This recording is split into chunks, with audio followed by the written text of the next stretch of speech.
안녕하세요. 사연에 빠지다의 DJ 민영입니다. 오늘도 첫 번째 사연 시작하기 전에 구독과 좋아요 버튼 눌러주시고요. 그럼 오늘의 사연 함께 시작해 볼게요. 안녕하세요. 얼마 전 극장에 개봉한 영화를 보고 떠오르는 제 사연이 있어 글을 보내봅니다. 벌써 10년도 더 지난 일이지만 꼭 어제 일어난 일처럼 생생합니다. 오랜만에 다시 그 사건을 떠올리려니 생각이 참 많아지네요. 저는 보험회사에 다니고 있는 평범한 회사원입니다. 그리 넉넉하지는 않지만 먹을 것을 걱정할 만큼 가난한 집도 아닌 그런 가정에서 외동아들로 태어나 나름대로 행복하게 자라왔습니다. 저희 아버지께서는 작은 사진관을 하셨습니다. 동네에 하나씩 있는 증명사진 찍어주는 사진관 있잖아요. 아주 작은 규모의 사진관이었어요. 아버지께서는 매번 본인의 스튜디오라고 표현하시긴 하셨지만요. 스튜디오라고 하기엔 그저 작은 방에 카메라 한 대와 조명 몇 개가 설치되어 있는 아주 조악한 수준이었습니다. 아버지께서는 카메라를 참 좋아하시는 분이셨어요. 주말이면 카메라를 들고 산으로 들로 사진을 찍으러 다니시는 게 취미셨습니다.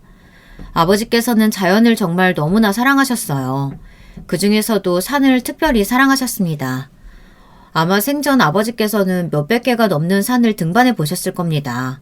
제가 기억하는 것만도 수십 개가 좋게 되니까요. 저 또한 어렸을 적부터 그런 아버지를 따라 등산을 자주 다녔습니다. 소년들은 특히 아버지에게 영향을 많이 받잖아요. 저도 아버지처럼 산을 몹시 좋아했습니다. 산에 가면 나는 그 특유의 나무 냄새, 풀 냄새, 흙 냄새, 상쾌한 공기, 흙을 밟을 때 나는 소리, 벌레가 우는 소리, 땀을 뚝뚝 흘리며 오르막길을 걷고 마침내 정상에 올랐을 때 느껴지는 그 쾌감과 턱 막히는 숨, 눈앞에 펼쳐진 탁 트인 시야, 산을 정복했을 때만 느낄 수 있는 그 성취감을 너무나 좋아했습니다. 직장인이 된 지금도 주말마다 등산을 나가곤 합니다. 주말에 일정이 있으시냐는 후배들의 물음에 등산을 간다고 하면 다들 그 나이에 체력이 대단하시다고 하더라고요. 요즘 젊은 사람들은 대부분 등산보다는 헬스장 같은 곳에서 짧게 운동을 하잖아요. 저는 그런 것보다는 자연을 온몸으로 직접 느끼며 몸을 움직이는 것이 훨씬 적성에 맞더라고요. 아무튼 이야기가 다른 곳으로 좀 샜습니다만 저희 아버지께서는 어린 저를 데리고 전국 방방곳곳을 돌아다니며 자연을 구경시켜 주셨습니다. 기억에 남을 만한 일들도 참 많았죠. 제가 기억하기로는 아마 제가 중학교 2학년 여름방학 때 떠났던 캠핑일 겁니다. 산 이름은 기억이 안 나지만 집에서 차로 대여섯 시간 좋게 걸리는 거리에 있었던 아주 먼 산이었어요. 오랜만에 가족 나들이에 놀러 간다는 생각에 마냥 기분이 좋아 차 안에서 몹시 가슴이 설렜던 기억이 납니다. 가족들끼리 함께 노래도 부르고 이야기도 나누다가 깜빡 잠이 들었고 어머니가 저를 부르시는 소리에 눈을 떴습니다. 도착한 캠핑장은 주말임에도 사람이 별로 없었어요. 당시에는 별 생각이 없었지만 지금 와서 생각해보면 그만큼 유명하지 않은 캠핑장이었다는 뜻이겠죠. 주차장과 캠핑장 사이가 꽤나 멀었기 때문에 저희 가족은 각자 캠핑 장비를 한아름 짊어지고 산을 올랐습니다. 이것도 캠핑장에 사람이 별로 없는 이유가 될 수 있었겠네요. 상당히 불편했으니까요. 그러나 도착한 캠핑장의 전경에 그런 불만은 쏙 들어갔습니다. 캠핑장에는 사람이 아무도 없었고 앞에 탁 트인 전망이 정말 좋더라고요. 한여름이었기에 날씨는 몹시 푹푹 쪘지만 푸릇푸릇한 녹음과 벌레 소리가 몹시 감성적이었죠. 땀을 뻘뻘 흘리며 아버지와 함께 텐트를 설치하고 간이 의자에 가족들끼리 둘러앉아 이야기를 나누며 맛있는 음식들을 먹었습니다. 다시 떠올려봐도 정말 행복한 시간이었습니다. 날이 저물 쯤 어머니 아버지께서는 맥주를 한 캔씩 마시고 텐트 안에서 낮잠을 주무시고 계셨고요. 저는 혼자서 캠핑장 주변을 둘러보기 위해 텐트를 나섰습니다. 산속에 위치한 데다가 규모가 매우 큰 캠핑장이었기에 간혹 텐트 몇 개가 보이긴 했지만 인적 자체가 정말 드물었고 사람들이 잘 찾지 않는 산인지 등산로조차 제대로 나있지 않은 곳이었어요. 캠핑장을 조금만 벗어나도 풀숲이 우거져 있었고 날이 저물 쯤이라 상당히 어둡고 위험해 보였습니다. 그러나 중학생 소년에게 그게 무슨 문제였겠습니까? 오히려 좋아라 하면 더 좋아할 환경이었죠. 미지의 영역을 탐구해보고 싶은 호기심이 들었고 그렇게 겁없이 점점 더 풀숲으로 들어갔습니다. 신기하게 생긴 나무와 커다란 곤충들, 어두워서인지 축축해진 흙냄새와 딱 봐도 오래되어 보이는 표지판, 거미줄이 쳐져 있는 벤치 등 사람의 손길이 오랫동안 닿지 않은 것처럼 보이는 것들이 늘어져 있었고, 저는 그렇게 시간이 가는 줄 모르고 한참을 숲속으로 들어갔습니다. 완전히 어두워져 휴대폰 조명 없이는 한 치 앞도 볼 수 없을 때쯤이 되어서야 정신이 들더라고요. 이미 한참을 숲 안으로 걸어왔기에 여기가 어딘지 알 수도 없었고, 설상가상으로 비까지 한두 방울씩 뚝뚝 떨어지기 시작했습니다. 통화권 이탈이라 전화도 문자도 걸어지지 않았고, 한참을 걸었는데도 눈에 익는 길이 보이지 않자 그제서야 겁이 덜컥 났습니다. 이대로 숲에서 길을 잃는 건 아닐까, 조난을 당해 영영 돌아가지 못하는 건 아닐까, 그런 생각이 들었고, 한참을 걸은 탓에 몸도 지치고 목도 너무나 말랐습니다. 핸드폰 배터리도 점점 닳아가고 있었고, 비도 점점 많이 내리고 있었죠. 축축해진 옷은 몸에 쩍쩍 달라붙지, 밤이 되어도 날씨는 푹푹 찌듯 더웠고 땀과 비가 섞여 몸을 타고 흘러내렸습니다. 그렇게 한참을 헤매다가 철조망 같은 것이 눈앞에 보이더군요. 커다랗게 안내문이 붙어 있었고 글씨가 많이 벗겨져 있긴 했지만 이 앞으로는 사유지인이 출입을 금한다는 내용인 것 같았습니다. 그렇지 않아도 겁이 났는데 다 낡아가는 철조망과 금방이라도 끼익 소리를 내며 떨어질 것 같은 을씨년스러운 안내판을 보니 더더욱 무섭더군요. 금방이라도 풀숲에서 귀신이 튀어나올 것만 같은 그런 느낌이었달까요. 여기까지 오는 길에 이런 철조망을 보지 못했으니 캠핑 쪽으로 돌아가기는커녕 더 깊은 산속으로 들어와 버린 것 같은 그런 기분이 들기도 했고요. 그렇게 겁을 먹고 몸을 돌리려던 찰나 고요하던 숲속에 뭔가 소리가 들렸습니다. 여러 명의 사람들이 풀숲을 헤치는 것 같은 소리였어요. 너무나 무서웠고 몸이 덜덜 떨렸습니다. 혹시 무슨 범죄 현장이 아닐까? 내가 이 범죄 현장을 목격해서 나를 죽이려고 하면 어떡하지? 그런 별별 상상이 다 들더라고요. 어린 마음에 극한 상황에 몰리게 되니 더 극단적인 생각을 했었던 것 같습니다. 소리가 가까워질수록 너무 무서웠고 몸을 숨겨야 한다고 생각했지만 몸이 굳어 움직여지지가 않았어요. 설상가상으로 다리에 힘이 풀려 그 자리에 철퍼덕 주저앉아 버렸습니다. 그들은 커다란 소리로 뭔가를 외치고 있었고 자세히 들어보니 꼭 제 이름같이 들렸습니다. 그제서야 무서웠던 마음이 조금 진정되어 간신히 자리에서 엉덩이를 털고 일어섰어요. 너 이놈아, 도대체 어디 갔었던 거야? 이대로 영영 못 찾는 줄 알고 얼마나 걱정했는 줄 알아? 겁도 없이 혼자 여기가 어디라고 들어와? 그 사람들은 모두 아버지가 데려오신 사람들이었고 숲을 뒤시며 함께 저를 찾고 있었던 것이었습니다. 낮잠에서 깨어난 아버지께서는 제가 사라진 것을 보고 주변이라도 구경을 갔나 하고 생각하셨지만 시간이 흘러도 제가 돌아오지 않자 걱정이 되기 시작했고 설상가상으로 전화도 안 되고 비까지 내리니 다른 사람들은 하나둘 철수하고 돌아가려고 하는데 너무 급한 마음에 몇 없던 캠핑장 사람들에게 자초지종을 설명하고 함께 저를 찾으러 돌아다니신 것이었습니다. 다행히도 제가 생각했던 것처럼 아주 깊은 숲속으로 들어갔던 건 아닌 모양이었는지 수색을 시작한 지 얼마 지나지 않아 저를 발견했다고 하시더라고요. 아버지께서는 저를 발견하고는 엉엉 우셨고 저는 그런 어린 아이 같은 아버지의 모습을 태어나서 처음 봤습니다. 저도 아버지의 얼굴을 보는 순간 긴장이 풀리며 눈물이 흐르더라고요. 그렇게 저는 사람들과 함께 캠핑장으로 돌아왔고 캠핑장에서 초조하게 기다리고 계시던 어머니께서도 저를 보시고는 한달음에 달려와서 눈물을 터뜨리셨어요. 그 뒤로도 캠핑을 여러 번 갔지만 다시는 이런 무모한 짓은 하지 않았습니다. 캠핑 장비를 정리하고 집으로 돌아가는 차 안에서 아버지께 숲속에서 봤던 것들에 대해 여쭤봤어요. 낡아 보이는 철조망과 다 떨어져가는 표지판 위로 사유진이 들어오지 말라는 글이 있었다고요. 아버지께서는 이런 산속에는 그런 경우가 왕왕 있다며 아마 묘가 있었을 가능성이 클 거라고 말씀하시더라고요. 산이 있는 사유지에는 보통 묘를 놓는다면서요. 나중에서야 알게 된 사실이지만 캠핑장은 보통 자연 경관이 좋은 곳에 짓는 경우가 많으니 묘가 가까이 있는 곳이 많다고 합니다. 저도 그 이후로 묘지가 가까이 있는 캠핑장을 여러 번 가보았고요. 묘지라는 얘기를 들으니 당시에는 어린 마음에 겁이 확 났습니다. 묘라고 하면 귀신이 있을 것 같고 오싹한 이미지가 있잖아요. 보통 다들 산에 있는 묘를 한 번이라도 본 적 있으시겠지만 어렸던 저는 한 번도 산에 있는 묘를 본 적이 없었거든요. 저희 조부모님께서는 그 시대에는 드물게도 화장을 하셔서 납골당에 계셨습니다. 저희 집안에는 선산이 없었죠.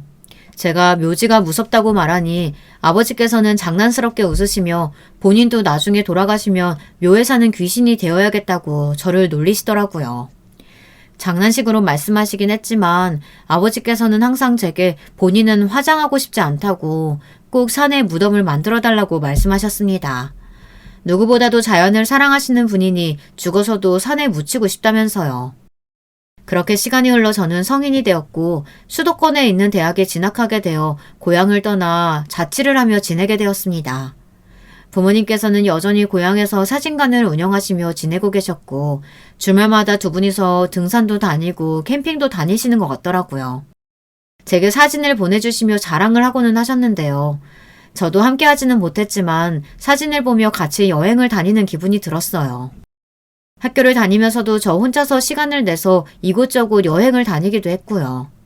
사실 어렸을 적 아버지를 보며 저 또한 사진사의 꿈을 키워왔지만 아버지께서는 그런 제 꿈을 반대하셨습니다. 전국 팔도를 다니며 사진 찍는 일이 낭만 있고 즐거워 보이더라도 현실과는 동떨어져 있는 직업이라며 요즘 같은 세상에서 사진작가로 살아남기도 힘들고 사진관도 줄줄이 폐업하고 있는 실정이니 사진은 그저 취미로만 남겨놓고 다른 생업을 구하길 바라셨습니다. 그런 아버지의 말씀에 저도 결국 꿈을 접고 평범한 대학과에 진학했고 졸업 후 보험회사에 입사하게 되었습니다. 회사에 입사했다고 해서 완전히 사진을 놓아버린 것은 아니었어요. 항상 사진기를 들고 이곳저곳 여행을 다녔죠. 아내를 처음 만나게 된 것도 여행지에서였습니다. 항상 산과 들을 주로 다니던 제가 드물게도 바다로 여행을 떠났던 겨울이었습니다. 겨울바다가 멋있는 스팟이 있다고 사진 찍는 사람들 사이에서 이야기를 많이 들었거든요.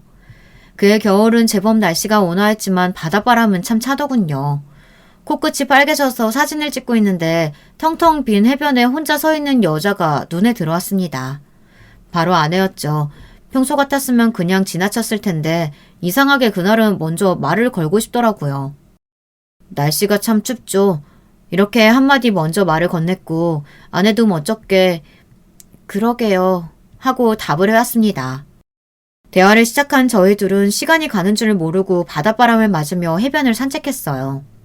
처음 만난 사이라고는 믿기지 않을 만큼 대화가 잘 통하더군요. 아내는 홀어머니 밑에서 자랐는데 얼마 전 어머니가 병으로 돌아가시고 요즘 들어 마음이 뒤숭숭해서 혼자서 겨울바다를 보러 여행을 온 것이라고 했습니다. 저는 그런 아내에게 제가 찍은 사진들을 보여주며 제가 지금껏 다녔던 곳들과 여행 이야기를 해주었어요. 아내는 그런 제 이야기를 들으며 참 멋있다고 본인은 어렸을 적부터 지금까지 삶에 치여서 여행이고 뭐고 다녀본 적이 없다. 그런 삶을 한번 살아보고 싶다 이야기했고 저는 그런 아내를 보며 이 여자에게 더 멋있는 세상을 많이 보여주고 싶다는 생각이 들더군요. 그렇게 저희는 연애를 시작했고 연애를 한 뒤에도 여러 곳을 함께 많이 돌아다녔습니다. 혼자 하는 여행도 참 즐거웠지만 둘이 함께하는 여행은 훨씬 더 즐거웠어요. 사진첩에 아내 사진이 한 장, 두 장 늘어갈수록 아내와 함께하고 싶은 마음이 더 커져갔고 결국 저희는 결혼을 하게 되었습니다. 아내는 모아놓은 돈도 없었고 직업도 변변치 않았지만 아무 상관없었어요. 저 또한 그렇게 잘난 사람이 아니었으니까요. 그렇지만 이 여자 하나만큼은 내가 책임질 수 있겠다 그런 생각이었고 아내도 기쁜 마음으로 제 프로포즈를 승낙해 주었습니다. 그렇게 저희는 결혼을 했고 부모님께서도 결혼 소식에 몹시 기뻐하셨습니다.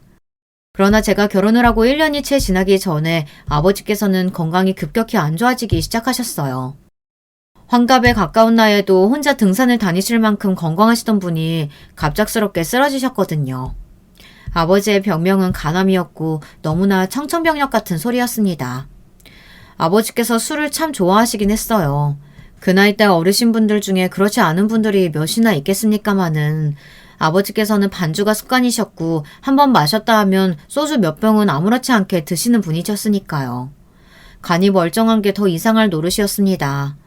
아버지께서는 암 선고를 받으신 이후로 금조도 하지 못하셨어요. 당연히 건강은 점점 더 악화되기만 했습니다.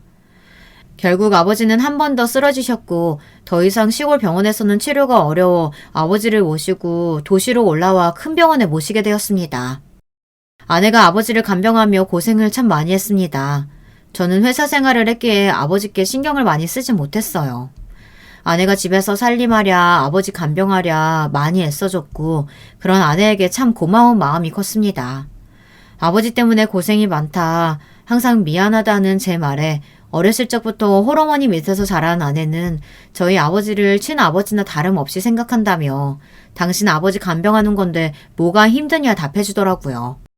오히려 아버지 고생하는 걸 곁에서 보면서도 바쁜 회사 일 탓에 챙겨드리지 못하는 제가 마음이 더 좋지 않을 거라며 등을 토닥여주는데 제가 다른 건 몰라도 아내 하나는 참 잘 골랐구나 하는 생각이 들었습니다.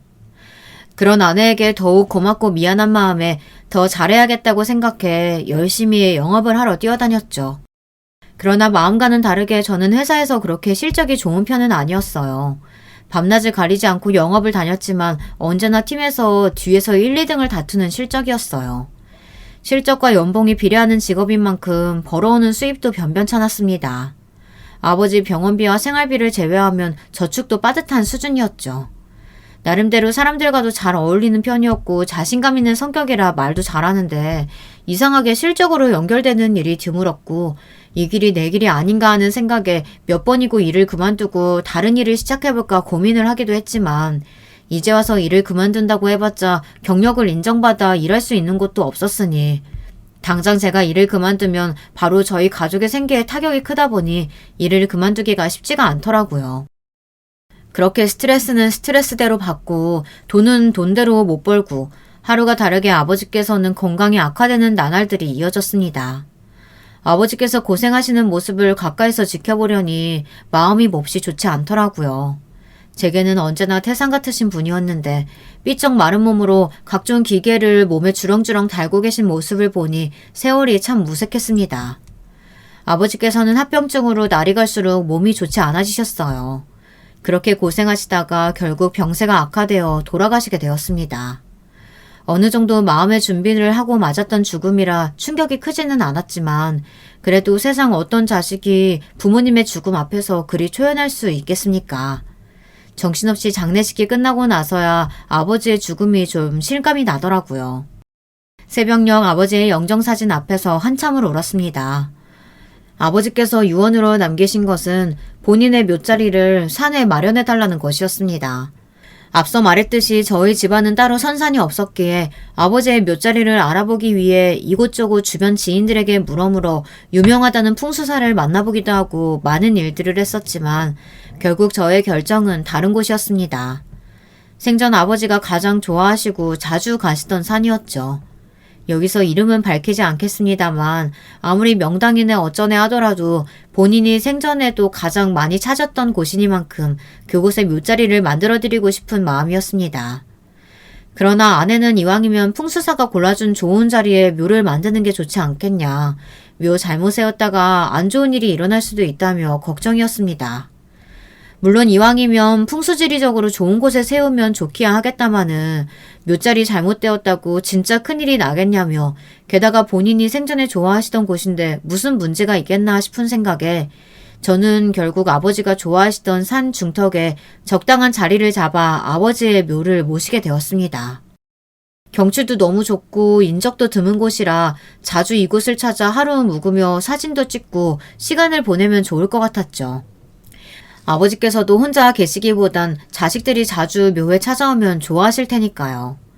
그렇게 아내의 반대에도 불구하고 제가 원했던 곳에 묘를 마련했고 당초 자주 찾아뵈렸던 계획은 예상대로 진행되지 못했습니다. 묘를 마련한 뒤로 이상하게도 좋지 않은 일들이 연달아 일어났거든요. 제게는 아주 어렸을 적부터 친하게 지내왔던 친구 한 명이 있는데요. 사람 만나는 것을 좋아하는 지금과는 다르게 저는 어렸을 적에는 몹시 소심하고 남들에게 먼저 말도 잘 못 거는 성격이었습니다. 학교에서 선생님이 발표라도 시키면 온몸을 사시나무 떨듯 떨며 발표했고 그런 저를 친구들은 남자 맞냐며 계집애 같다고 놀려댔습니다. 요즘에야 말을 당당하게 잘하는 게 남자고 여자고 뭔 상관이냐 성차별하지 말라 하겠지만 제가 어렸을 적만 해도 여자는 얌전하고 남자는 당당하고 목소리가 커야 한다는 그런 선입견이 팽배했던 시대니까요. 그런 시대에 어린 저에게 소심한 성격은 큰 스트레스이자 콤플렉스였어요. 날이 갈수록 점점 자신감을 잃어가고 친구들과도 잘 어울리지 못했습니다. 그런 소심한 저에게 유일하게 다가와 주었던 아이가 바로 그 친구였습니다. 그 친구는 평소에 공부도 잘하고 집도 잘 살아 인기가 굉장히 많은 아이였어요. 그런 아이가 제게 먼저 말을 걸고 친하게 지내자 자연스럽게 주변 친구들도 제게 먼저 말을 걸어오더라고요. 어렸을 적 저희 집은 그렇게 찢어지게 가난하지도 않았지만 그렇게 넉넉한 형편도 아니었습니다. 브랜드 옷을 아무렇게나 턱턱 사입힐 수 있는 수준은 아니었다는 뜻이죠. 저희 어머니께서는 브랜드 매장 대신 시장에서 자주 옷을 사오셨는데요. 그 중에서는 브랜드 옷의 일명 짝퉁 옷들이 많았어요. 어렸던 저는 그저 어머니께서 비싼 옷이라며 사다 주시는 옷들을 좋아하며 입었어요. 학교에 가져가 자랑을 하고는 했습니다. 그러던 어느 날 한 아이가 그거 짝퉁 아니냐면서 싼 티가 나는 게 누가 봐도 짝퉁인 것 같다며 왜 저에게 거짓말을 하냐 몰아붙이더라고요. 저는 당연히 그 옷이 진짜라고 생각했기에 얼굴이 벌개져선 아니라고 이거 우리 엄마가 시장에서 사다 주신 진짜라고 소리를 박박 질렀지만 시장에서 사왔다는 제 말에 아이들은 다들 시장에서 사왔으면 진짜 짝퉁이겠네 하며 다들 모여서 저를 놀리고 비웃었습니다. 너무나 속상한 상황에 억울한 마음이었지만 어찌할 수가 없으니 그저 울고만 있었어요. 그런데 그 친구가 구세주처럼 나타났습니다. 이거 진짜 맞는데? 나도 집에 이거랑 똑같은 옷 있어. 너네는 왜 알지도 못하면서 그러냐? 그럼 우리 집에 있는 것도 짝퉁이냐? 내 옷은 우리 엄마가 브랜드 매장에서 사다 주신 건데? 그 친구는 학교에 모두가 알고 있던 부잣집 아들이었고 그런 아이가 집에 똑같은 옷이 있다고 하니 저를 거짓말쟁이로 몰아가던 분위기는 사그라들고 다들 자기가 오해해서 미안하다며 제게 먼저 사과를 해왔습니다. 저는 그 사과를 받아주었고 그 뒤로도 아이들과 사이좋게 잘 지내게 되었어요. 그 친구 덕분에 저는 소심했던 성격도 많이 고치고 즐거운 학창시절을 보낼 수 있었습니다. 그만큼 저에게는 몹시 소중한 친구였고 학교를 졸업하고 성인이 된 후에도 계속해서 연락을 해오던 친구였어요. 그러나 어느 순간부터 연락이 뚝 끊겼고 전화번호가 바뀌었는지 주변에서도 그 친구와 연락이 되는 사람이 아무도 없더라고요. 무슨 일이 있나 싶어 걱정되는 마음에 그 친구가 어렸을 적 살던 집을 찾아가 봤지만 그 사람들 오래전에 이사 갔다는 소리만 듣고 아무것도 알 수가 없었습니다. 한동안 그 친구의 소식을 찾으러 다니기도 하고 제가 아는 사람들에게 연락해 묻기도 하며 친구의 흔적을 쫓았지만 살다 보니 점점 제 일에 치이게 되고 그렇게 제 기억 속에서 그 친구가 잊혀져 갈 때쯤 너무나 갑작스럽게 연락이 왔습니다. 잘 지내? 오랜만이다. 갑자기 연락 끊겨서 많이 놀랐지? 실은 우리 아버지 사업이 크게 망해서 빚쟁이들 때문에 전화번호도 바꾸고 잠수 탔던 거야.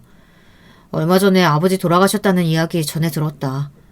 내가 다른 사람은 몰라도 네 아버지 장례식에는 꼭 찾아뵀어야 하는 건데. 미안하다. 볼낯이 없다. 친구는 그동안의 자초지종을 설명하며 오랜만에 얼굴이나 보자고 말했어요. 저는 반가운 마음에 흔쾌히 약속 자리에 나갔습니다. 오랜만에 만난 친구의 얼굴이 많이 수척해져 있더라고요. 고생을 많이 했나 보다 하는 마음이었죠. 이것저것 근황 이야기를 나누던 중 친구가 한참 망설이더니 입을 열었습니다. 혹시나 돈을 좀 빌려줄 수 있겠냐고요. 모아놓았던 돈을 전부 사용해버렸고 빚 때문에 계좌에 돈이 입금되는 대로 전부 압류당해 사라져버린다고 도저히 먹고 살 수가 없다면서요. 부모님께서는 고생 때문에 쓰러지셨고 너무 힘든 상황이라며 사실은 어제 한강 다리까지 올라갔는데 그 위에서 생각나는 게 제 얼굴뿐이었다며 염치불구하고 찾아왔다고요. 그런 친구의 말에 당연히 내가 도와줄 수 있다며 네가 나한테 어떤 친구인데 진작 연락하지 그랬냐 친구의 손을 잡아주었습니다. 물론 저도 엄청나게 넉넉한 형편은 아니었지만 어떻게 그런 친구를 외면할 수 있겠어요. 막말로 그 친구가 없었다면 저는 학교를 다니며 몹시 우울한 시간을 보냈을지도 모르는 일이었습니다. 우울한 것에서 그치지 않고 괴롭힘을 당하는 등 상황이 더 나빠졌다면 어제의 친구처럼 나쁜 마음을 먹었을 수도 있었겠죠. 그렇게 저는 그동안 모아두었던 돈을 친구에게 빌려주었고 사용증도 쓰지 않았습니다. 여러분은 이런 제가 멍청하다고 생각하실지 모르겠습니다만 저에게는 그만큼 믿음이 있는 친구였거든요. 친구는 몹시 고마워하며 반드시 갚겠다 저와 약속을 했고 이쪽으로 연락하라며 연락처 하나와 지금 지내고 있는 집 주소를 저에게 적어주었습니다. 그렇게 친구의 일을 잊고 제 삶을 살며 지내던 와중 어느 날이었습니다. 평소 저는 몸도 건강한 편이었는데 아버지가 돌아가신 이후로 소화가 잘 되지 않고 몹시 좋아하던 커피도 한 모금도 못 먹고 뭘 먹으면 바로바로 개워내는 일이 반복되었습니다.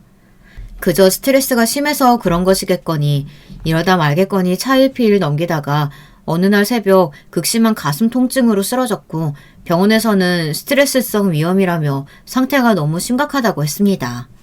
이대로 방치해두면 위암으로까지 발전할 수 있다고 하더라고요. 그런 저를 보며 아내는 몹시 마음 아파했고 여러모로 몸이 좋지 않은 저를 위해 이것저것 좋은 보양식을 해주거나 위에 좋다는 차를 끓여주는 등 열심히 내조를 해주었습니다. 그러나 그런 아내의 노력이 무색하게도 얼마 후에 또 좋지 않은 일이 일어났습니다. 제가 교통사고를 당한 것이었어요. 사고가 일어나던 날은 비 오는 날 밤이었고 빗길에 미끄러진 차가 인도에 있던 저를 덮쳤습니다. 다행히 생명에는 지장이 없었지만 큰 중상을 입어 거동이 불편해지게 되었습니다.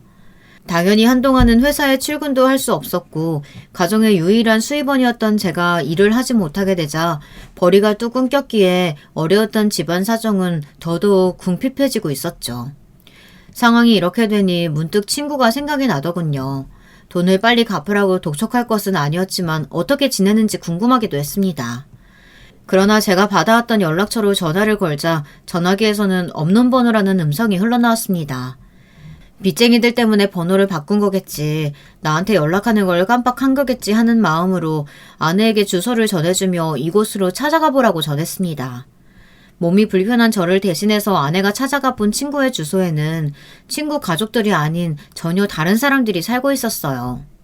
아내가 친구 사진을 보여주며 이런 사람 살지 않느냐고 물어보니 잘 모르겠다는 대답만 돌아왔다고 했습니다.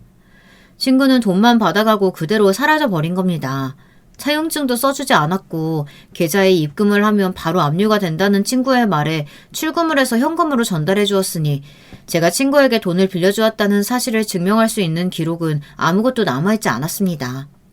철석같이 믿었던 친구에게 배신을 당했다는 사실에 처음에는 정말 현실을 믿고 싶지 않았습니다. 언제나 불의를 보면 참지 못하고 약한 사람들의 편에 서서 목소리를 내던 친구가 저를 배신하고 돈을 뜯어갔다니요.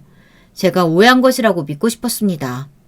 그러나 눈앞에 닥친 것은 현실이었고 친구는 그 뒤로도 계속 연락이 되지 않았습니다. 바보같이 사람을 믿은 저 때문에 아내는 더더욱 고생을 많이 했습니다. 제가 병원에 누워있는 동안 식당 일이며 청소 일이며 할 수 있는 모든 일들을 닥치는 대로 하며 저를 간병하느라 아내의 몸도 남아나질 않았습니다. 내가 다른 건 몰라도 이 여자 하나만큼은 제대로 책임져보자 하고 청혼한 사람이었는데 결혼으로 고생만 시키는 것 같아 너무나 미안한 마음뿐이었습니다. 그렇게 시간이 흘러 아내의 정성어린 간호 덕에 몸도 다 회복되고 회사에 복귀하였지만 그렇지 않아도 팀 내에서 나이만 찬 짐덩이 취급을 받던 저는 더더욱 팀에서 설 자리가 없었습니다. 빠르게 치고 올라오는 후배들은 저를 무시했고 상사들도 마찬가지였습니다. 저는 하루하루 삶의 의욕을 잃어버렸어요. 믿었던 소중한 친구에게도 배신당하고 여전히 그렇게 좋아하던 커피는 제대로 마실 수도 없었으며 회사 사람들과도 잘 어울리지 못하니 밝았던 성격은 점점 어두워지고 사람들을 대하는 것이 어려워졌습니다. 매사에 자신감이 없어지고 상대방이 속으로 날 무시하고 있지 않을까, 나를 비웃고 있지 않을까 하는 피해의식이 생기더라고요. 그런 생각들이 속에서 자라나니 당연히 대인관계에 어려움이 생겼습니다. 직업 자체가 사람을 만나고 영업을 해야 하는 일인데 대인관계가 어려워지자 자연스레 영업도 어려워졌고 그렇지 않아도 좋지 않았던 실적은 점점 내려가 바닥을 뚫을 기세였죠. 그런 저에게 상사는 네가 무슨 공무원인 줄 아냐며 그렇게 나이만 먹고 자리만 차지하고 있는다고 아무도 인정해주는 사람 없다. 능력이 없으면 제발로 회사를 나가라며 틈만 나면 모두가 보는 앞에서 제게 폭언을 쏟아냈습니다. 제가 입원해 있는 동안 집안 형편 자체가 많이 기울어져 살고 있던 집을 팔고 더 작은 곳으로 옮겨가기도 했습니다. 이곳저곳 돈 들어갈 곳은 많은데 돈이 나올 구석은 없었고 아파트 관리비도 만만치가 않았거든요. 애초에 그리 좋지도 않은 오래된 아파트에서 살고 있었는데도 빌라로 이사를 오고 나니 확실히 아파트가 좋긴 했구나 하는 생각이 들었습니다. 좁은 방에서 앉은뱅이 식탁을 펴놓고 아내와 마주 앉아 조촐한 반찬에 밥을 먹는데 꼭 어린 시절로 돌아간 기분이 들더군요. 나름대로 쉴 틈 없이 누구보다 열심히 달려온 삶이었는데 이뤄놓은 것들이 아무것도 없었습니다. 그렇게 아버지가 돌아가신 후로 1년 동안 저는 인생의 암흑길을 걸었습니다. 시간이 흘러 아버지 기일이 되었고 저는 그동안 갑작스레 닥친 악재들에 제 삶을 돌보느라 아버지를 챙겨드리지 못했던 죄책감과 함께 아버지의 묘로 향했습니다. 지금 와서 생각해보면 기일이 다가올수록 아내가 몹시 초조해 보였던 것 같아요. 그때는 전혀 눈치채지 못했었지만 말이죠. 그렇게 저와 아내 그리고 어머니까지 모시고 셋이서 함께 아버지의 묘를 찾았습니다. 오랜만에 아버지도 뵙고 자연에 둘러싸여 잠시 마음의 안정을 찾을 수 있을 것이라는 생각에 간만에 운전하는 길이 마음이 좀 편했던 것 같아요. 그러나 도착한 묘에서 저희 세 사람은 아주 충격적인 장면을 마주하고 말았습니다. 저희 아버지의 묘가 있던 자리는 파헤쳐져 있었고 그 자리에는 어둡고 거대한 구멍만이 남아 있었어요. 비석이며 관이며 온데간데 없이 사라져 있었고 저는 너무나 당황스러운 마음이었습니다. 그 모습을 보시고 어머니는 뒷목을 잡고 쓰러지셨고 저 또한 숨이 턱 막히더라고요. 분명 사유지 경고판도 달아놓았고 애초에 사람도 잘 찾지 않는 곳인데 저희 아버지 묘가 무슨 위인이나 부자묘도 아니고 굳이 이런 곳까지 도구를 하러 올 이유가 있을까? 그런 이유가 아니라면 도대체 그 누가 저희 아버지 묘를 굳이 파헤쳐 놓는단 말입니까? 게다가 관이란 비석도 사라져버렸고요. 100번 양보해 산짐승들 짓이라 생각해보려고 하더라도 말이 되질 않았습니다. 산짐승들이 이렇게 깔끔하게 무덤을 파고 비석과 묘를 가져갔을 리가 없었어요. 망연자실하게 아버지의 묘 앞에 앉아있던 저는 경찰서에 신고를 했고 전화를 받고 조사를 나온 경찰관들도 이런 경우는 본인들도 난생 처음이라며 언제 관을 묻었고 언제 이 상태가 된 것을 발견했는지 등등 제게 여러 가지 질문을 했습니다. 아내도 옆에서 초조한 표정으로 저와 경찰들을 살펴보고 있었고요. 그렇게 조사를 마치고 경찰관들은 저희 아버지 묘가 있던 자리 주변에 노란 폴리스 라인을 쳐놓고 돌아갔어요. 날이 어두워졌기에 저 또한 어머니와 아내를 데리고 집으로 돌아왔습니다. 돌아오는 길 내내 차에서 계속 한숨만 나오더라고요. 도대체 이게 무슨 날벼락인가 싶었습니다. 아내와 어머니도 아무 말도 하지 않았고 차에는 정적만이 흘렀습니다. 다들 속이 복잡했겠죠. 특히 아내는 더 복잡했을 겁니다. 그렇게 일상으로 돌아오고 나서도 머릿속에는 아버지의 묘 생각뿐이었습니다. 아버지께서 꿈에 나오시기도 했어요. 꿈속에서 아버지는 생각보다는 덤덤하신 모습이었습니다. 산속에서 저를 잃어버리셨을 때처럼 아이같이 엉엉 울며 본인을 찾아달라 말씀하실 줄 알았는데 오히려 제가 죄송하다고 엉엉 울고 아버지께서는 그런 저를 무덤덤하게 바라보기만 하셨어요. 뭐라도 말씀을 주시라며 지금 어디 계시냐, 멀쩡하신 거냐 의미 없는 외침을 반복하다가 헉하고 꿈에서 깨어났습니다. 그런 와중에 아내가 묘자리를 반대했던 일도 생각이 났습니다. 묘를 잘못 세우면 좋지 못한 일들이 생긴다며 걱정하던 말들도 떠올랐고요. 아내 말대로 정말 묘를 그곳에 모신 후로 안 좋은 일들만 줄줄이 일어나고 있었으니까요. 게다가 그것들이 제게 일어나는 선에서 그치지 않고 몇 가지 이 난리가 났으니 정말 그때 아내 말을 듣고 풍수사가 추천해준 좋은 자리에 묘를 마련했어야 했나 이런 생각까지 들었습니다. 선생님, 범인 잡혔습니다. 근데 저 자수를 했어요. 서로 직접 와보셔야 할 것 같습니다. 회사에서 경찰에게 걸려온 전화에 가슴이 쿵쿵 뛰었습니다. 범인이 이렇게 금방 잡힐 것이라고는 전혀 예상하지 못했어요. 게다가 경찰들이 수사로 잡은 게 아니라 범인이 자수를 해왔다니 도대체 어떤 정신 나간 놈이 남이 아버지 묘를 함부로 파갔나 아버지 관은 멀쩡한가 싶은 마음에 회사의 자초지종을 설명하고 불이 나게 경찰서로 달려갔습니다. 경찰서에는 아내가 미리 와 있었고 아내도 저처럼 연락을 받고 서로 달려온 것이라고 생각했어요. 아니 도대체 어떤 놈이 제 아버지 묘를 파간 겁니까? 범인 어딨어요? 그게 선생님 일단 진정하시고요. 묘를 파가신 건 사모님이시라고 합니다. 오늘 서로 오셔서 자수를 하셨어요. 뭐라고요? 아내는 차마 저를 제대로 바라보지도 못하고 고개를 숙이고 있었고 너무나 충격적인 범인의 정체에 저는 입이 다물어지지 않았습니다. 제 아버지 묘를 파간 사람이 저희 아내라뇨. 도무지 말이 되질 않는 상황이었고 머리가 새하얗게 굳어 상황 자체가 이해가 잘 가질 않았습니다.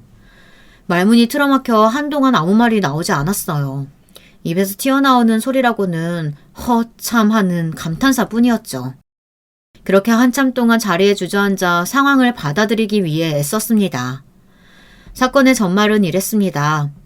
아버지 묘를 그렇게 제 뜻대로 묻은 뒤로 제게 여러 악재가 겹쳐서 일어나고 회사 일도 잘 풀리지 않자 아내는 설마 하면서도 아버지의 묘가 계속해서 생각이 났다고 합니다.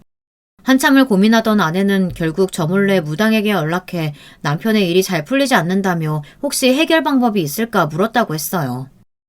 묘 이야기를 꺼내면 무당이 괜히 묘가 문제라고 이야기할까봐 묘 이야기는 일단 접어두고 그저 아버지께서 돌아가신 후로 잘 되는 일이 없다고만 말을 했다고 합니다. 아내의 이야기를 들은 무당은 단번에 묘바람이 난 거라며 영 좋지 못한 곳에 무덤을 만들거나 묘가 훼손되거나 했을 때 그 자손들에게 해가 끼치게 되는 법이라고 풍수사에게 연락해 묘를 이장해야 한다고 말했다고 합니다. 게다가 무당은 그 자손이 묘를 이장했다는 사실을 알게 되면 아무 효과가 없으니 이를 철저하게 비밀리에 묘를 이장해야 한다고 말했고 일이 다시 잘 풀리기 시작하면 그때 자손에게 사실을 전해달라고 했다고 합니다.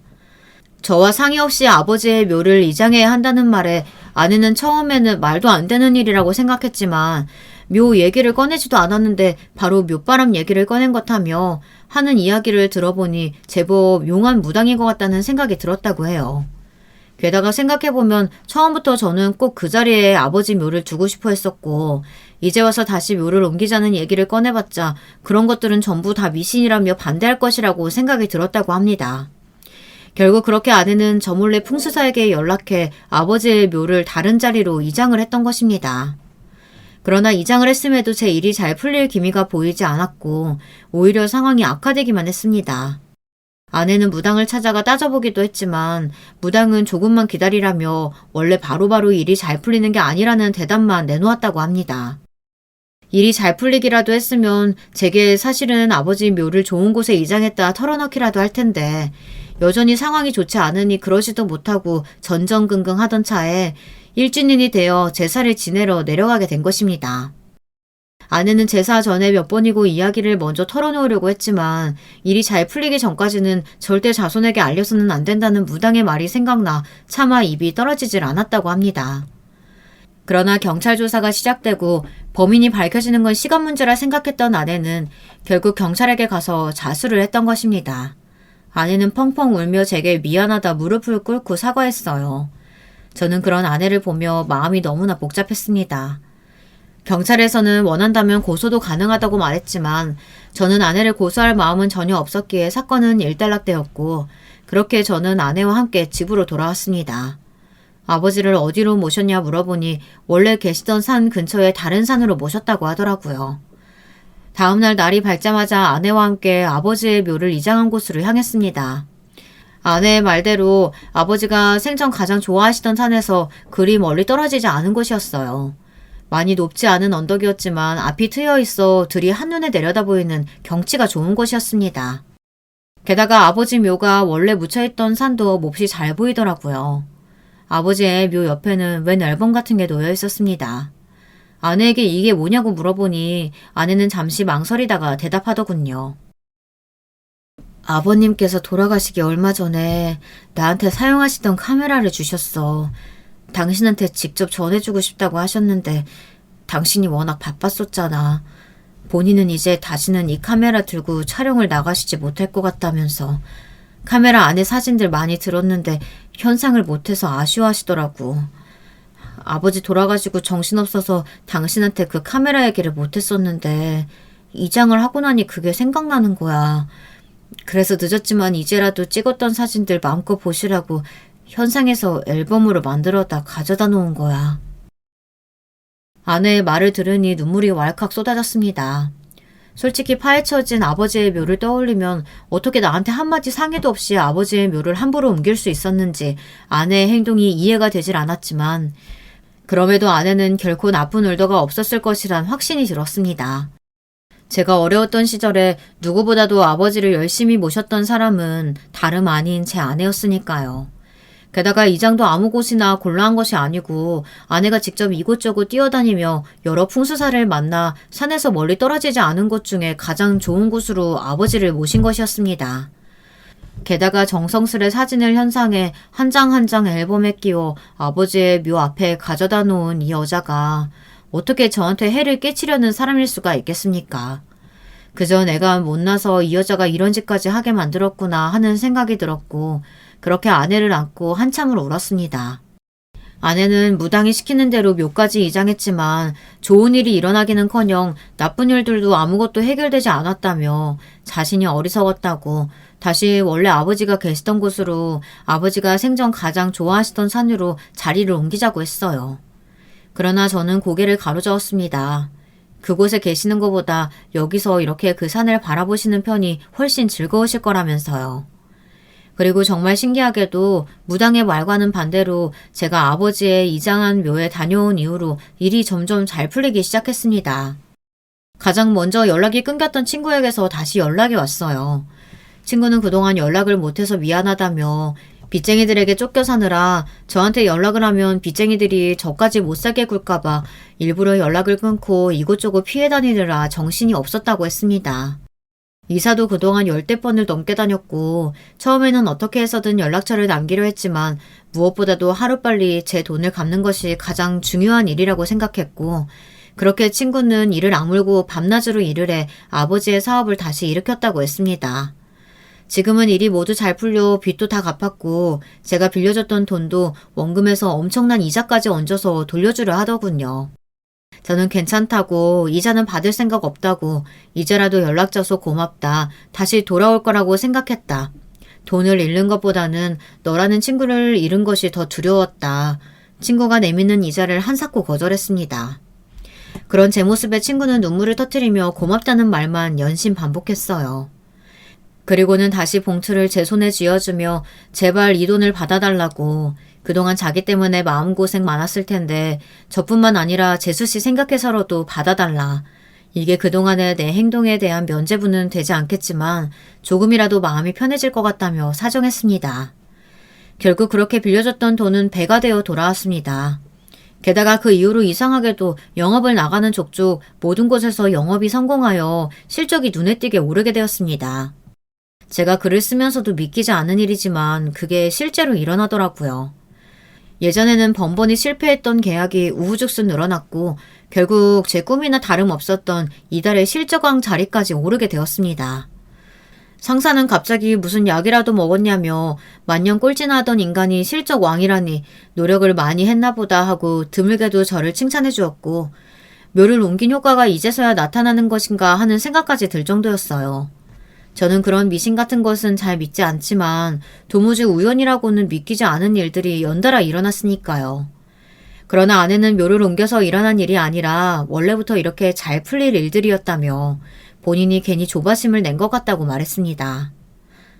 애초에 당신 친구는 절대 당신을 배신할 사람이 아니었고 당신 회사 일이 잘 풀린 것도 그동안 당신이 해왔던 노력이 이제야 빛을 본 것뿐이야.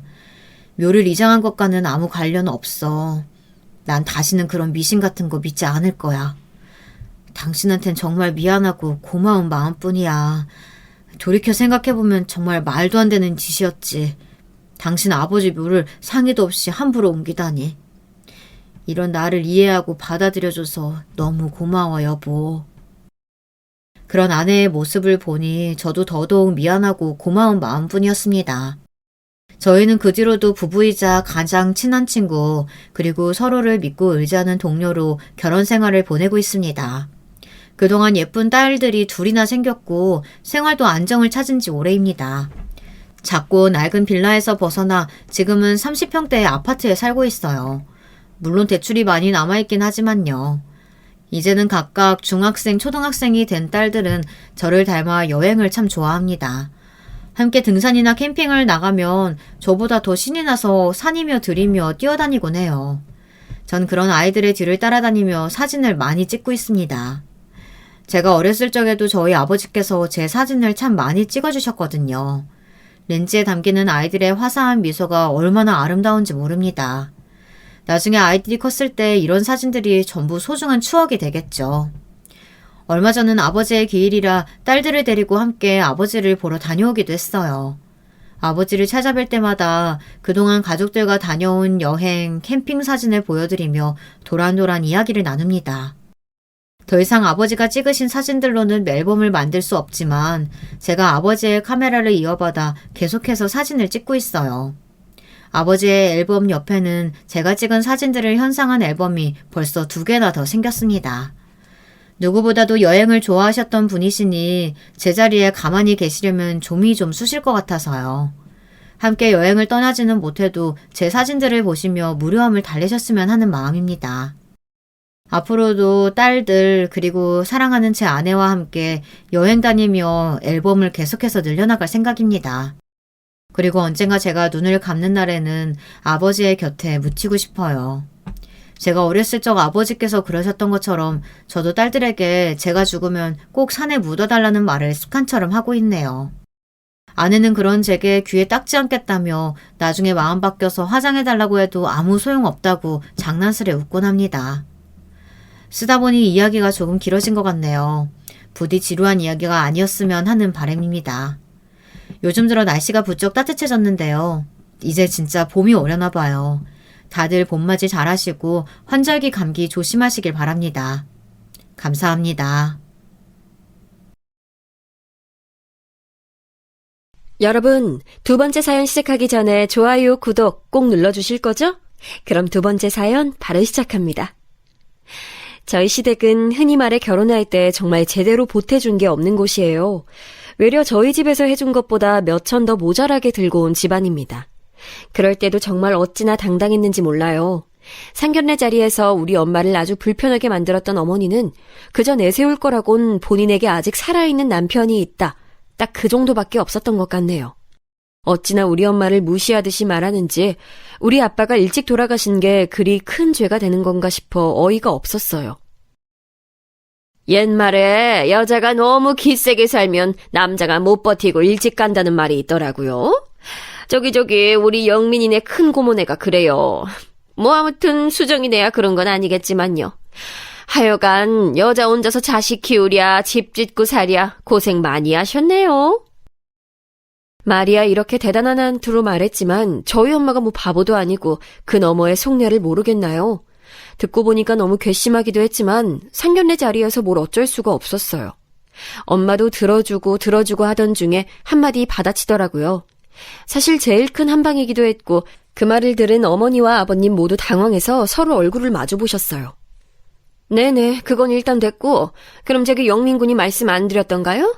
아직 잘 모르시는 것 같길래요. 영민군이랑 우리 수정이 자리 잡기 전까진 저희 집에서 저랑 함께 살기로 했어요. 둘이 집 구하는 것도 적적지 않다 하고 차라리 그럴 거면 돈 모아서 더 좋은 집에서 시작하라고 했죠. 사돈도 그쪽이 훨씬 부담이 덜 하실 거 아니에요. 아닌 게 아니라 우리 엄마랑 살고 있는 집은 35평대 아파트예요. 그리고 남편이 들고 온 돈은 그만한 집을 얻기에 택도 안 되는 금액이었고 우리도 신혼집을 그 정도로 시작할 생각은 아니었어요. 하지만 제가 혼수로 준비해온 돈은 정말 남편 돈에 비해 기가 찰 정도로 조합이 안 맞는 금액이었어요. 남편 돈으론 원룸이나 간신히 얻을까 말까 한 상태였고 그런 집에 제 돈으로 혼수를 우겨넣는다는 건 말이 안 됐거든요. 그걸 집에다 보탤까 하니 왠지 억울하기도 하고 말이죠. 게다가 남편은 엄청 애헤헤거리면서 얼른 우리 집에서 같이 살고 싶다고 난리였거든요.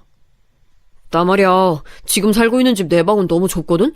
근데 그 집 들어가서 살면 방 2개를 우릴 주신다는 거지? 너무 좋다. 나 그 근처에 있는 헬스장이랑 카페들 다 꿰뚫고 있는데 그 아파트 주민 된다고 생각하니까 너무 설레서 잠도 안 와. 저희 엄마가 살고 있는 아파트는 브랜드 단지라서 그런지 주변 인프라도 좋고 여기서 시작하는 신혼부부들은 대체로 다 부모님이 여유가 되시는 가정들 같긴 했어요. 당연히 그런 곳에서 신혼을 우리끼리 단독으로 시작할 형편은 못 됐지만 그나마 엄마가 안방을 저희 내주시고 작은 방에서 지내신다고 하셨어요. 둘 다 회사도 가깝고 이래저래 아주 잘 됐다 싶었고 둘이 모은 돈은 합쳐서 더 불려갈 생각이었거든요. 근데 그것부터가 마음에 안 드셨던 건지 어머니는 대뜸 그 자리에서 딴지를 거시더라고요. 아니 그러니까 우리 영민이가 처가살이를 한다는 거죠? 아유 세상에. 그렇게 세상 변했네 어쨌네 해도 변하는 건 없네. 신식 처가살이를 한다는 건가? 아유 이게 웬일이야 진짜. 얘 영민아 그 중요한 얘기를 왜 안 했어 정말. 어머니는 그렇게 말하시면서 바로 자기 옆에 앉은 아들 팔뚝을 찰싹 소리가 나도록 때리시는 거예요. 우리한테 직접적으로 뭐라 한 건 아니지만 자기 아들한테 저렇게 화를 내는 자체가 우리 보라는 거잖아요. 그러자 엄마는 지켜보다가 황당했던지 곧장 받아치셨어요.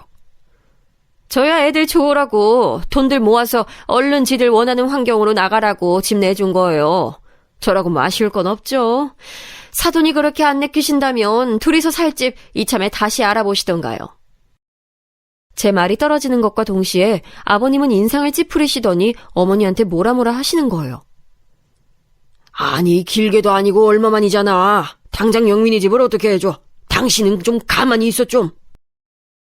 이러면서 둘이 소란이 벌어지면서 싸우는 분위기가 됐고 서빙하러 온 직원까지 눈치를 보는 상황에서 결국 대강대강 상견례를 마치게 됐어요. 당연히 우리 남편부터가 이 일을 반대할 리 없었고 어찌어찌 자기 엄마 설득은 시켰나 보더라고요. 근데 어머니는 그게 그렇게 못마땅하셨던지 결혼식 내내 우시고 입이 대빨 나와 계신 거예요. 그러면서 신혼여행 다녀온 뒤에도 되게 밉살스럽게 말씀하시더라고요. 이제 니네 엄마 집에서 사는 거야? 우리 영민이랑? 아유 참. 아니 니네 엄마 바쁘다면서 그 목욕탕 나가서 일한다며. 그럼 힘들어서 어째? 밥은 제대로 할 수 있는 거야? 아니 밥은 네가 하는 거야? 니네 엄마가 하는 거야? 아니 뭐 저한테 아들 맡겨두셨나요? 왜 저한테 대뜸 본인 아들이 능력 없어 집도 못 사고 처가에 들어가서 사는 걸 화풀이 하시는지 모르겠어요. 아주 볼썽사납게 심술이 나 계시니까 남편이 주중에 한두 번은 혼자서 어머니한테 다녀오기도 했거든요. 근데도 어머니는 뭐가 그렇게 불만이신지 자꾸 저한테 전화하셔서는 시비를 걸어대시더라고요. 오늘 영민이 온 거 보니까 애가 전날 라면 먹었다고 하더라. 니네 엄만 바쁘시다고 치자. 그래도 너는 결혼해서 마누라가 됐으면 처가살이 하는 남편 잘 챙겨 먹여야지. 난 우리 영민이 그렇게 안 키웠어. 얘가 꼭두 새벽에 들어와도 난 맨날 해장국에 나물에 밥 제대로 해서 챙겨 먹였다. 여자가 그러면 안 되는 거야. 남편 길을 잘 세워주려면 먹는 것부터 신경 써야지. 다음부턴 라면 같은 거 절대 먹이지 마. 영민 아빠 고혈압이 있어서 얘도 그거 그대로 물려받았어. 그런 거 밤에 먹고 자고 그러면 얘도 핏줄 터지고 쓰러지고 그런다고. 듣는데 진짜 머릿속이 너무 어질어질한 거예요. 이걸 내가 또 전화가 끊어질 때까지 들어드리고 있나 싶어서 얼척이 없더라고요. 그래도 저도 이땐 뭘 모르는 신임 며느리라서 그런 건지 네네 하고 듣기만 했어요. 상견례 때 우리 엄마가 정말 만만치 않게 받아치는 걸 보니까 괜한 싸움 만들고 싶지 않더라고요. 게다가 당시에 저는 임신 중이었기 때문에 예민하던 때였어요. 일단 남편에게만 어머니한테 전화 온 내용을 넘기고 주의하라고 했는데요. 이 인간이 참 뭐랄까? 제가 임신을 하고 우리 엄마 집에서 같이 살고 있으면 조금은 더 잘해줘야 하는 거 아닌가요? 결혼하고 새 집이 생겼고 그것도 심지어 장모님 집인데 아무 생각이 없어 보이더라고요. 본인이 노력한 것 하나 없이 가정이 생기고 마누라가 생기고 애가 생기고 집까지 있으니 뭔 놈의 콧대가 그렇게 하늘을 찌르는지 모르겠어요. 우리 엄마한테 전화 왔다고? 나 라면 먹은 거? 그거 그냥 엄마한테 별 생각 없이 말한 건데 왜 전화 갔지? 뭐 아무튼 신경 쓰지 마. 그리고 그거 신경 써서 어쩌게. 엄마가 다 걱정해서 하는 소리지 뭐. 오빠, 그러지 말고 오빠가 직접 어머니한테 전화해서 말씀드려. 그 라면 오빠가 굳이 내가 차려준 집밥 안 먹고 라면 땡긴다고 먹었다고 말이야. 내가 받아치려다가 어머니랑 감정 상할 것 같아서 일부러 얘기 안 했어. 그러자 남편은 뭔가 다 짜증스럽고 귀찮다는 듯이 말을 하는데 이거 누가 보면 남편이 피해자인 것처럼 말을 하더라고요. 아이 됐어 몰라. 아이 뭘 그런 것까지 말을 해. 나도 피곤하단 말이야. 솔직히 나 나물 그렇게 막 있는 거 안 좋아해. 나 완전히 초등학생 애들 입맛이라고. 소시지나 고기 그런 거 있어야지. 자꾸 장모님이 너만 얘기하면서 풀떼기 같은 반찬들만 놓으시잖아. 그 앞에서 투정할 수도 없고. 아니, 나도 입이 있는데 내가 먹고 싶은 게 있으니까 라면 끓여 먹은 거야. 그걸 뭘 일일이 엄마한테 설명을 하고 있어. 말하면 엄마 더 서러워해. 자기 아들 눈치 보고 산다고. 와, 적반하장도 유분수지. 진짜 이따위로 생각하는지 몰랐어요, 저는. 왜 이때쯤에 그 엄마의 그 아들이 나왔다는 걸 생각을 못했던 걸까요? 친구들에게 이런 부분을 토로했는데 시작부터 잘못된 것 같다며 일침을 가하더라고요. 수정아, 내가 전부터 얘기했잖아. 임신한 건 임신한 거고 결혼하는 건 알겠는데 너희 엄마 댁에서 시작하는 건 진짜 아닌 것 같아. 막말로 둘이 정말 원룸이라도 얻어서 하나부터 시작하면서 살고 정말 힘들거나 어디 아프거나 할 때 가끔 엄마 찾아가거나 도움받으면 되잖아. 너 나 봐봐라. 내가 우리 엄마한테 일일이 다 도움받았더니 내 남편이 정말 손까딱 안 하고 지 친구들이랑 아직도 총각처럼 놀러다니는 거 알지? 남자들이 그래. 장모님이 알아서 집안일 다 맡아주시면 자기가 직접적으로 가장이란 생각을 못한다니까? 장모님이고 시어머니고 자식들 시집장가 보냈으면 그냥 손 떼야 돼. 안 그러면 남자들이 그 집의 주인이 자기라는 걸 모른다고. 결혼 10년차 친구가 해준 말이었는데 이 말은 정말 두고두고 아주 주옥 같다는 생각밖에 안 들어요. 지금에 와서 생각해봐도 토시 하나 틀린 부분이 없는 거예요. 남편은 간신히 자기 엄마한테선 벗어났지만 장모님이라는 어른이 한 집에 같이 살고 있다 보니까 굵직한 일들의 책임은 없다고 생각했던 것 같아요. 어쩌다가 위급할 때 산부인과 같이 가고 제가 배가 많이 나오기 시작하고 그럴 때나 조금 주의를 하더군요. 그 외에는 전혀 관심이 없어 보였어요. 좀 많이 서운하기도 했지만 일생일대에 있어 가장 중요한 일이 출산이잖아요. 서운한 거 엄청 많지만 일일이 다 표현하지 않고 그렇게 아기를 낳았답니다. 문제는 낳고 난 뒤 어머니가 하루가 멀다 하고 영상통화를 걸어오셨다는 거예요. 아직 몸도 다 못 풀고 누워있는 산모한테 하도 전화를 해대시니 보다 못한 엄마가 대신 받으셨어요. 핸드폰 화면에 크게 우리 엄마 얼굴이 나오니 어머니는 아주 기겁을 하셨더군요. 여보세요, 사돈. 오랜만이에요. 손주 보고 싶으시죠? 저희 딸 아직 몸이 힘들어요. 그래서 제가 전화 대신 받았어요. 뭐 전해드릴 말씀 있으신가요? 엄마가 이렇게 따박따박 말을 하면서도 은근히 말에 가시가 돋쳐 있었거든요. 그걸 눈치채지 못할 일이 없는 어머니는 황급히 전화를 끊어버리시더군요. 그걸 갖고 또 아들한테 하소연을 했나 본데 그게 그렇게 크게 먹히진 않았던 모양이에요. 하지만 남편은 저에게 그걸 갖고 한두 마디 하더라고요. 엄마가 애기 보고 싶은가 봐. 이번에 장모님이 받아서 선을 그으시는 것 같다고 엄청 서운해했어. 내가 엄마한테 좀 이해해달라고 말하긴 했는데 너 몸 좀 괜찮아지면 얼른 애기 좀 보여드리자. 이 말에 화가 난 저는 못 참고 같이 받아쳤고 결국 병실에 좀 있다가 엄마가 들어오셨는데도 그 앞에서 싸우게 됐어요. 엄마도 어이가 없어서 우리 남편을 야단치셨고요. 자네 눈치가 없어도 정말 너무 없는 거 아닌가? 얘 큰일 치른 지 얼마 안 된 애야. 뭐 불만이 있을 게 대체 뭐가 있어? 아니, 있으면 나한테 대신 말을 해봐. 뭐가 그렇게 불만이야? 제대로 눕지도 못하는 산모 앞에서 그렇게 고래고래 소리 지를 일이 뭐가 있어? 뭐냐고! 그러자 남편은 씩씩거리면서 우리 엄마를 노려보더니 그대로 옷을 집어들고 나가버렸어요. 엄마한테 직접적으로 대든 건 아니지만 저는 너무 야멸차게 엄마를 쳐다보던 그 눈초리가 너무나 황당하게 느껴졌어요. 하지만 주기적으로 계속 수유콜이 올라오고 저를 기다리고 있는 갓난아기를 보며 그래도 내가 참아야지. 이 남자도 뭔가 힘든 게 있겠지. 우리 둘이 같이 한 생명을 만들고 낳았으니 잘해봐야지. 이런 생각들만 줄곧 하면서 참으려고 했어요. 참는 수밖에 없기도 했고요. 그럼에도 불구하고 한번 엄마와 제 남편 사이에 불씨가 생겨버리니 이게 잘 수습이 안 되더라고요. 여기서 한 가지 정리를 좀 해두자면 그렇다고 해서 엄마가 우리 남편한테 눈치를 줬다든지 하는 건 없어요. 외려 엄마가 불편해 죽겠다면서 원래 기한보다 빨리 나가서 살면 안 되겠냐고 하셨거든요. 니네 언제까지 여기 있을 거야? 나 정서방이랑 같이 사는 거 너무 불편해. 내가 내 집에서 딸이랑 사위를 살게 해주고 애도 봐주는데 왜 이렇게 눈치를 봐야 되냐? 네가 제일 힘들까봐 나도 말은 안 했는데 이거 좀 아닌 것 같아. 네 신랑이랑 얘기 좀 해봐. 이런 말까지 튀어나오는 판국에 남편은 대책도 없으면서 왜 우리 엄마랑 으르렁거리는 걸까요? 전 더 이상 참기 힘들어서 남편과 이 부분에 대해서 얘기를 했어요. 되게 의외였던 건 남편이 꽤나 놀랐다는 거예요. 되게 뻔뻔하지 않나요? 오빠, 우리 엄마가 오빠랑 나랑 같이 애기까지 이렇게 사는 거 너무 불편하대. 엄마 딴에는 많은 거 양보하고 애기 방도 내주고 안방까지 우리한테 주고 저렇게 살고 계시는데 오빠랑 같이 지내기 힘든가 봐. 내가 이 부분에 대해서 할 말이 많긴 하지만 또 싸울까 봐 그만 얘기할래. 아무튼 어떻게 생각해? 벌써 엄마네에서 지낸 지 몇 년 되기도 했고 우리도 어느 정도 돈도 모였잖아. 이 부분은 꼭 결정을 해야 될 것 같아. 제 말에 남편은 뭐 그런 일이 다 있었냐는 듯이 아주 천연덕스러운 표정을 짓고 말하더라고요. 뭐? 장모님 불편하시다고? 왜? 그럼 그 얘기인즉슨 우리 나가라고 이제? 아니 근데 갑자기 이렇게 나가라는 거야? 이때 정말 너무 어이가 없어서 표정 관리가 안 되더라고요. 그래도 할 얘기는 해야지 어쩌겠어요. 그걸 지금 몰라서 물어? 그럼 어떡해. 언제까지 엄마네 있을 건데. 엄마도 사이가 불편하지만 않았으면 몇 년 더 있자고 할 생각이었나 봐. 내가 이런 얘기까진 진짜 안 꺼내고 싶었는데 오빠 뭐 기분 나쁘면 우리 엄마랑 밥상머리 앞에서도 인상 쓰잖아.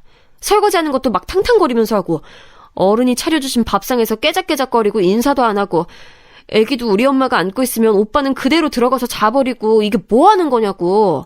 엄마가 우리 위해서 왜 그렇게 살아야 되는데. 그러자 남편은 이때부터 엄청 한심한 소리들만 하고 있는 거예요. 이때부터 저는 절실하게 제가 도대체 인생에서 무슨 짓을 저질러버린 건지, 왜 결혼이라는 그 중요한 행위를 이 인간과 했는지 후회되기 시작했어요. 아니 왜 내 잘못만 있다고 해. 장모님이 계속 밥 먹을 때 이거 먹어라 저거 먹어라 하시니까 이제 나도 장모님이랑 좀 편해졌으니 먹고 싶은 거 얘기도 할 수 있는 거지. 아니 그리고 장모님이 애기 볼 테니까 나보고 쉬라고 하셨는데 그것도 내 잘못이야? 아니 막말로 나는 서운한 거 없는 것 같아? 우리 엄마도 애기 보러 오고 싶은데 여기가 처가댁이니까 눈치 보여서 마음껏 들락거리지도 못한대. 그렇게 따지면 우리 엄마도 며느리 눈치 보느라 할 거 못할 거 다 참고 있는 거잖아. 근데 왜 나한테만 잘못하고 있다는 식으로 말하냐고. 이렇게 얘기가 이어지다가는 답도 없을 것 같아서 저는 결론만 전달했어요. 됐고 이제 이런 말 그만해. 부질없어. 엄마가 전하고 싶은 말은 딱 하나뿐이야. 그리고 어머니도 아들이 처가살이하는 것 같아서 싫으시면 아들이 따로 나가서 살면 되는 거 아니야? 우리 이제 분가해서 나가자. 원룸이건 투룸이건 뭐든 얻어서 나가는 게 맞을 것 같아. 그러자 남편은 뾰루퉁해져서는 인상을 쓴 채로 마구마구 짜증을 내는 거예요. 자기도 본인이 한 말을 생각하면 나가는 게 맞긴 하거든요. 근데 여러모로 이 집에 눌러앉아 있는 게 편하고 손가락 않고 남편이자 가장 노릇을 할 수 있으니 싫었나 봅니다. 장모님 진짜 너무하신다. 아니 어떻게 대책도 없이 그냥 나가라고 하셔. 당장 내일이라도 나가래? 그렇게 내가 꼴 보기 싫으시대? 아 답답해. 아 왜 얘기가 그렇게 되는데. 이런 식으로 실랑이를 벌이다가 결국 남편은 다음 날이 돼서야 저에게 조목조목 이유를 늘어놓더군요. 그것도 엄청 눈치를 보면서. 그제서야 현실 파악이 됐는지 기가 팍 죽어서 말이에요. 저기 지금 회사도 여기랑 가깝고 그리고 당장 집을 어떻게 구하냐. 사람이 넓은 데 살다가 좁은 데는 못 간다고. 우리 애기도 있는데 어떻게 갑자기 집을 줄여서 가냐고. 지금부터 돈 더 잘 모아서 다른 곳으로 갈 때까지 내가 좀 참아볼게. 엄마한텐 나도 말 잘할 테니까 너보다 장모님께 말씀 좀 드려줘. 내가 더 잘할게. 이러면서 얼렁뚱땅 얼버무리려고 하더라고요. 결국 어쩔 수 없이 이 말을 엄마에게 전달했고 엄마는 본인이 뭔 죄가 있어서 이런 상황에 있어야 하냐며 화를 내셨어요.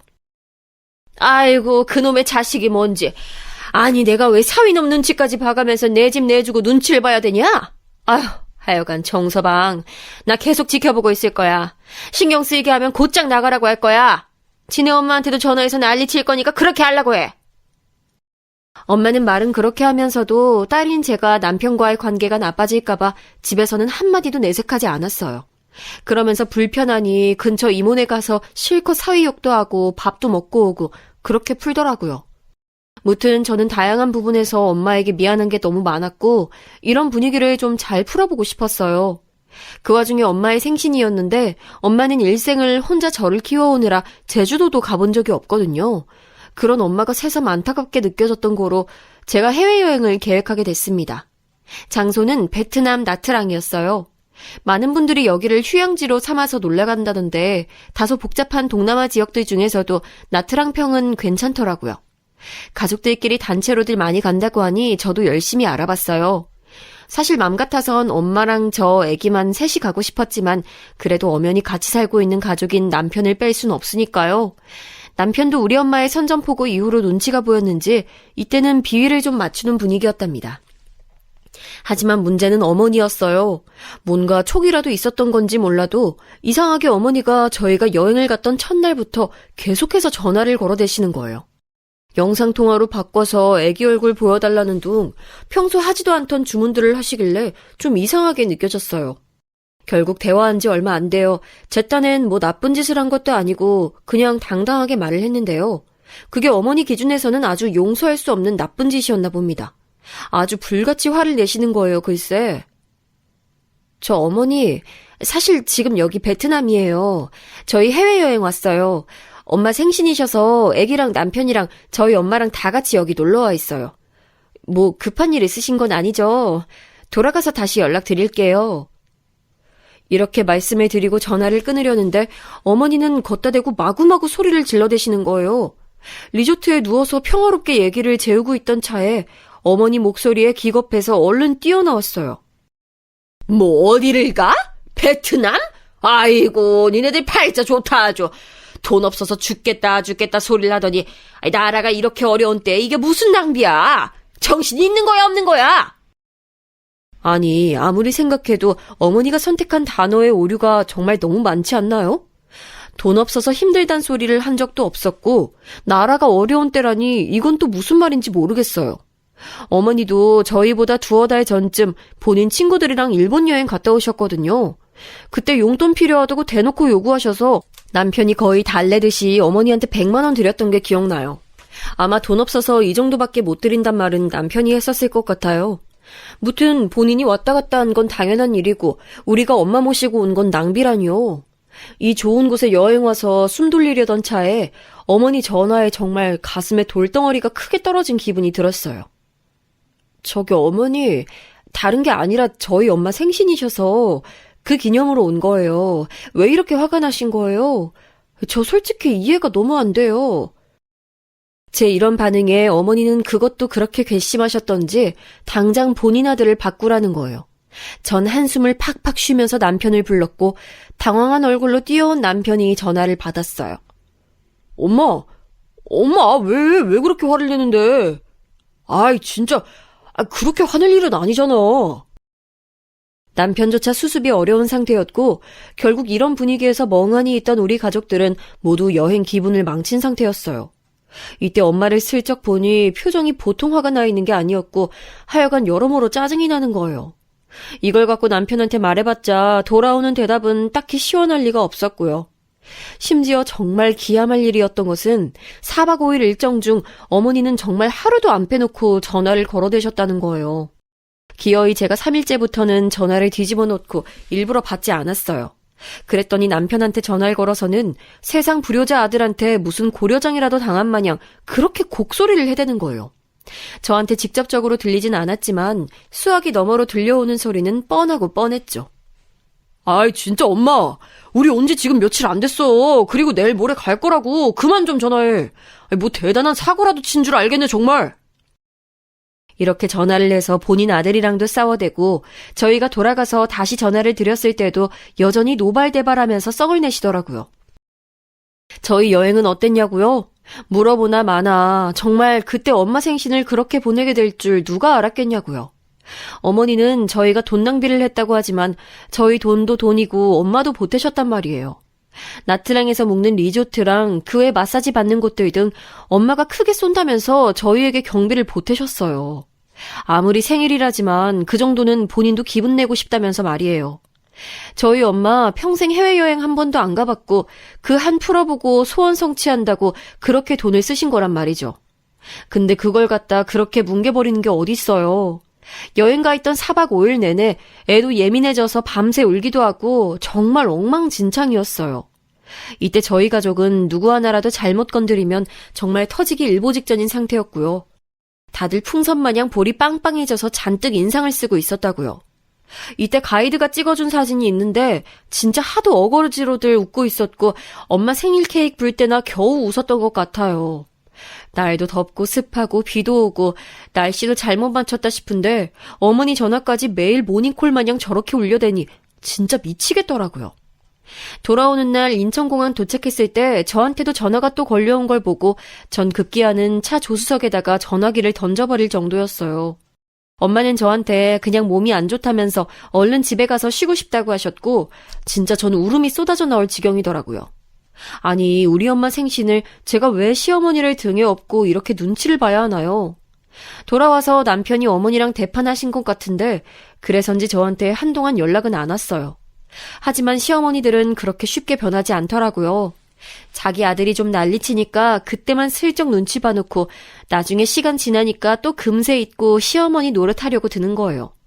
시누이가 결혼한 지 오래지 않아서 시댁 식구들끼리 밥을 먹게 됐는데 어머니는 굳이 저한테 전화해서 좋은 곳을 좀 알아보라고 하더군요. 그러면서 덧붙이는 말이 너무 밉상인 거예요. 그러니까 이번에 네가 좀 좋은 데 알아봐. 네가 젊은 애니까 좋은 데 잘할 거 아니야. 그리고 꼭 네 신랑이랑 애만 데리고 와. 너그 엄마 데리고 올 생각 꿈도 꾸지 말고. 우리 식구들끼리만 만나는 자리다. 알겠냐?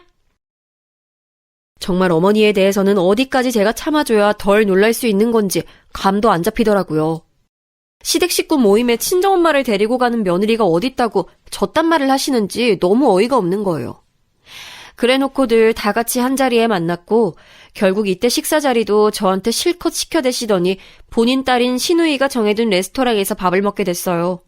근데 이때도 어머니 하는 말을 들어보니 진짜 사람이 이렇게 늙으면 안 되겠더라고요. 어딜 가던 밉상에 미움받게 생겼어요. 저는 며느리라 그렇다 치고 사위한테도 함부로 하겠다는 마음은 똑같이 장착돼 있더라고요. 저랑 뭐 얼마나 친했다고 귓속말로 저런 말을 하는지 모르겠어요. 야야, 많이 먹어. 더 시켜. 간만에 이거 비싼 것 좀 먹어보자. 우리가 언제 이런 데 또 오냐? 왔을 때 실컷 갈질해 보는 거지. 이렇게 말을 하니까 남편도 눈치가 좀 보였는지 말리는 눈치더라고요. 아, 엄마, 그래도 매형이 사는 건데 어떻게 그렇게 비싼 메뉴들을 시켜. 이러면 누나가 눈치 보여. 적당히 시키라고. 전 이때 속으로 얼씨구 지 누나 일이 되니까 저렇게 객관적으로 보이나 싶어서 아주 웃기더라고요. 근데 거기다 어머니가 맞장구 칠 줄 알았더니 그렇지도 않은 거예요. 딸이 곤란해지건 말건 간에 그냥 남의 자식 돈은 아무렇지 않게 다 써버려야겠다는 건지 진짜 너무 철판이시더라고요. 뭐 어때? 자기가 사겠다고 하잖아. 본인 입으로 마음껏 시키라고 맛있는 거 드시라고 했어. 그럼 시켜도 되는 거지. 사위가 장모 대접하겠다는데 어줍지 않은 거 시키면 쓰나. 아랫사람이 쏘겠다고 할 때는 거하게 제대로 해줘야 저기도 대접한 기분이 나. 아이, 먹기도 싫으면 그만둬. 난 좋은 거 먹을 거야. 그러면서 어머니는 평소 그렇게 돈 갖고 난리치시던 분이 10만 원대가 훅훅 넘어가는 메뉴들을 아무렇지 않게 다 손가락으로 가리키시는 거 있죠. 그렇게 욕심부려가면서 시켜대시더니 결국 나온 것들을 어찌나 그렇게 탐욕스럽고 얄밉게 드시던지 보는 내내 남편이 엄마 좀 적당히 먹으라고 말릴 정도였어요.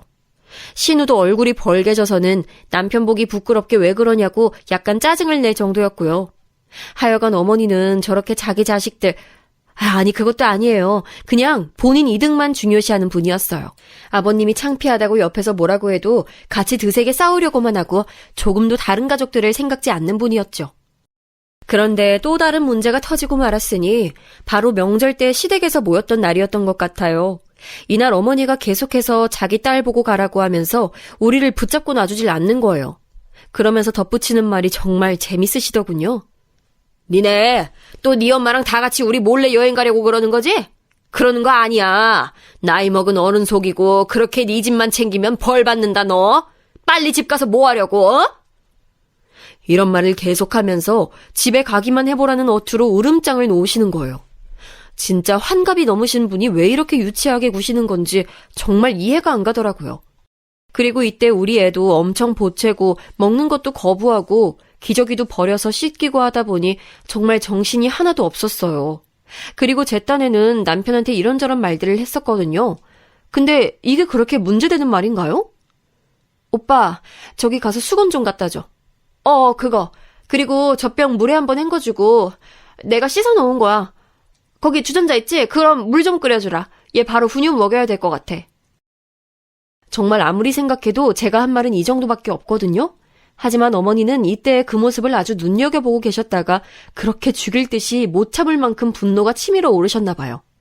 끝끝내 저희 붙잡고 더 있다 가라는 걸 집에 혼자 계신 엄마 생각해서 얼른 일어났거든요. 그것까지 다 세트로 포함해서 본인의 일기장에 적어두시기라도 한 건지 아무튼 그 내용을 갖고 어머니는 그날 밤 장문의 문자를 저에게 보내셨어요. 내용이 정말 너무 기가 막혀서 아직까지 잘 갖고 있거든요. 한번 들어보실래요? 수정아, 나 정말 오늘 답답해서 잠이 안 온다. 난 네가 시집 오고 나서 너한테 마음 열고 내 딸처럼 대했어. 근데 어쩌면 그렇게 내 정성을 무시하고 나를 섭섭하게 만드냐? 정말 너무하다고 생각하지 않어? 우리 영민이 우리 집에 정말 귀한 아들이야. 내가 낳았을 때부터 얼마나 귀하게 싸매고 키웠는지 몰라. 근데 어떻게 우리 영민이를 내 눈앞에서 그렇게 막대하고 인격적으로 무시하고 함부로 대할 수가 있어? 너 그 엄마가 얼마나 잘났는지 몰라도 까짓거 돈푼 번다고 해도 그렇게 무시할 수가 있는 거야? 장모가 돼서 그깟 새신사에서 돈푼 얼마나 번다고 딸까지 교육을 그렇게 시켜서 남의 집 귀한 아들을 아주 짓밟고 무시하는 거야. 그렇게 살면 벌 받는다. 내가 아주 너한테 실망했어. 너 제대로 사과해줬으면 한다. 이 문자를 저는 정말 몇 번이나 읽고 또 읽고 하면서 분노를 어쩌면 좋을지 고민했어요. 도대체가 이렇게 차오르는 분노를 어디다 쏟아내야 할지 모르겠더라고요. 남편은 전혀 이 상황도 모르고 태연하게 집에 와서는 배고프다 소리를 하는데 정말 쥐어받고 싶더라고요. 이것 좀 봐봐. 어머니가 나한테 보낸 문자 보라고. 지금 이게 뭐 하자는 거야, 어? 남편은 제 말에 무척 귀찮아하면서 문자를 힐끔 보더니 생각보다 날카롭게 길게 휘갈겨진 문장을 보더니 슬쩍 긴장하는 눈치였어요. 나 진짜 화딱지가 나서 참을 수가 없어. 이게 뭐야? 남편은 묵묵부단 말도 안 하고 또 슬쩍 넘어가려 들길래 더 참을 수가 없어서 저도 반박하는 내용을 보냈고요. 그때 터져버린 불씨가 이윽고 폭탄이 되어 지금 이 상황까지 오게 됐어요. 정말 저는 참다 터뜨린 거라 할 말 안 할 말 가리지 않고 다 쏟아내버렸어요. 어머니, 제가 더 서운한 건 왜 모르시나요? 제가 영민 씨를 뭐 얼마나 괴롭게 했다고 그렇게 말씀하세요? 제 개인적인 일로 시킨 것도 아니고 우리 애기 토하고 쉬하는 것 때문에 좀 도와달라 했어요. 그게 인격적으로 영민 씨를 짓밟은 건가요? 말이 나왔으니 말인데 그러는 어머니는 저를 얼마나 배려하고 계세요? 저도 우리 엄마 집 귀한 딸이에요. 엄마 생신 때 베트남 여행 간 것 같고 매일을 전화해 대면 못 살게 구시고 남편이 우리 엄마네 집에서 나가기 싫어해서 같이 사는 걸 처가살이 한다고 남들한테 억울하다 그러시고 대체 제가 뭘 그렇게 잘못했어요? 전 사과드릴 거 없습니다. 어머니 기분 나쁘신 건 어머니 스스로 해결하세요. 해드릴 게 없네요. 한동안 어머니 얼굴 뵙기 힘들 것 같네요. 이렇게 제 선에서 정리를 해버렸고 어머니 얼굴 보지 않겠다고 통보를 해버렸어요. 이걸 갖고 어머니는 몇 번이나 저한테 전화를 걸어댔는지 모르겠어요. 저한테 아직도 전화 내역이 남아있는데 밤 12시 반부터 시작해서 1시 반, 2시, 2시 20분, 3시 이런 식으로 아침 7시까지 계속 걸어와서 부재중 전화가 무려 30통이었어요. 차마 우리 집에는 못 쳐들어오고 저한테 그렇게 전화로 괴롭혀대시더니 급기야는 며칠 뒤에 사고를 쳐버리셨어요. 하필 제가 없는 상황에 없는 장소에서 아주 만만하게 보고 쳐들어가 버리신 거죠. 거기는 바로 다름 아닌 우리 엄마가 새신사로 일하고 계신 직장인 대형 목욕탕이었어요.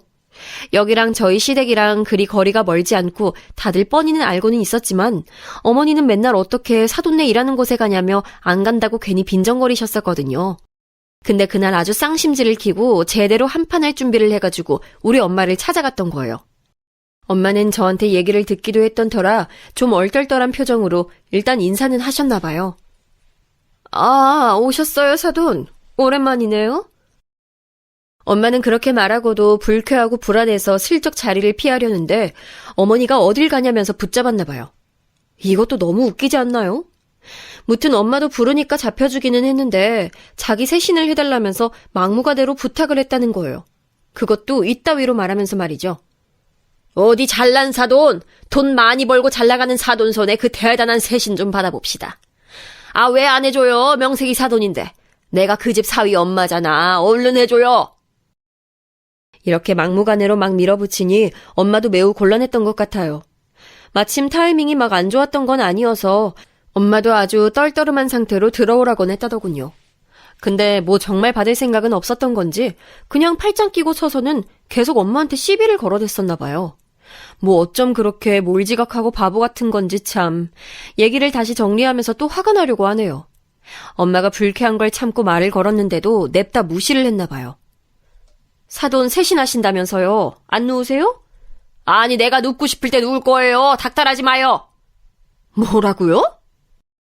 기가 막힌 엄마가 이렇게 받아치자 그제서야 어머니는 본심을 드러내면서 아주 핏대를 세워가며 따지셨더군요. 어디 더럽게 남의 떼나 밀어가며 돈 벌어놓고 고가 아파트 하나 샀다고 말이지. 딸년 시집 보냈다고 그렇게 유세해요. 딸 교육을 그 모양으로 시켰어? 누가 보면 아주 재벌집 마나님이 사위 끼고 살고 안 놔주는 줄 알겠어. 하여간 성공한 거 부럽수다. 부러워요.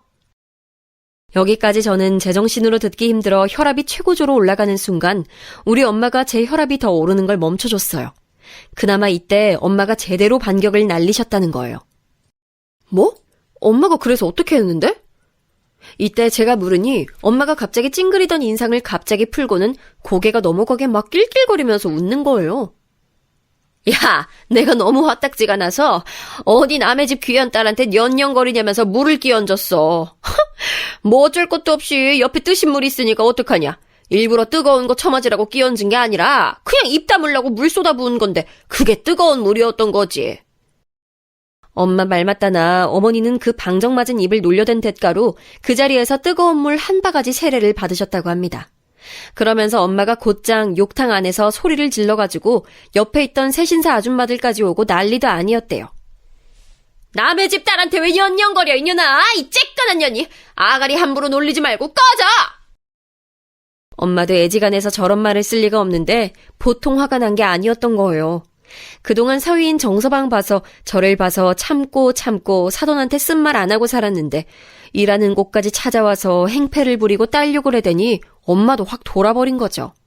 게다가 엄마랑 같이 일하던 새신사 아줌마들도 평소 엄마한테 괴상망측한 사돈 얘기를 듣고 알고 있었던 모양이에요.